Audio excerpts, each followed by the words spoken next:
This chapter deals with the process to be followed and provides important information to new members who join either the superannuation or provident fund. For new inductions, it is a condition of employment that all people employed by the municipality to contribute towards a pension. If an employee is employed by a local authority associated with the Natal Joint Municipal Pension Fund in terms of its regulations, an employee can elect to contribute towards either the superannuation or provident fund. A new member who has made an election to join one of the funds has a 6-month period during which they can change their mind on their fund selection. Once those 6 months have lapsed, they will have to remain in the chosen fund for 5 years. After this initial 5 years, they have an option to elect to transfer between funds. The admission age to the funds is between 17 and 57, and membership should commence immediately upon working. In order for this to happen, the member must complete an election form, which is available from the Human Resources Office. On this form, members select their preferred fund and contribution percentage.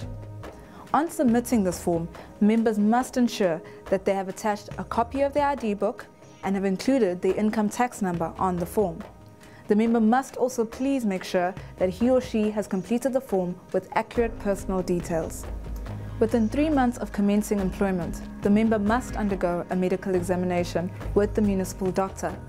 No blood test is involved in this, and the exam will test the member's medical fitness.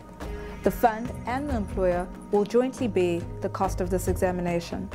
The member or the doctor can post the medical certificate back to the fund, and all member information is kept strictly confidential.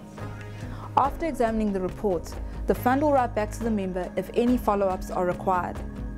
Failing to undergo a medical examination will result in the restriction of a member's benefit should he or she die within 10 years of service. Where the member has an existing illness, a pension claim will not be awarded in the event of a death in relation to that illness. If the member dies of unrelated causes, the restriction may not apply and a claim should be submitted as normal.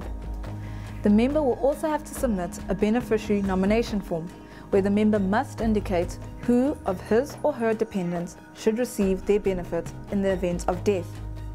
On this form, the member must complete his or her personal details, include the ID numbers of his or her dependents, as well as the relationship to the nominee, the percentage allocated to each beneficiary, as well as the member's next of kin.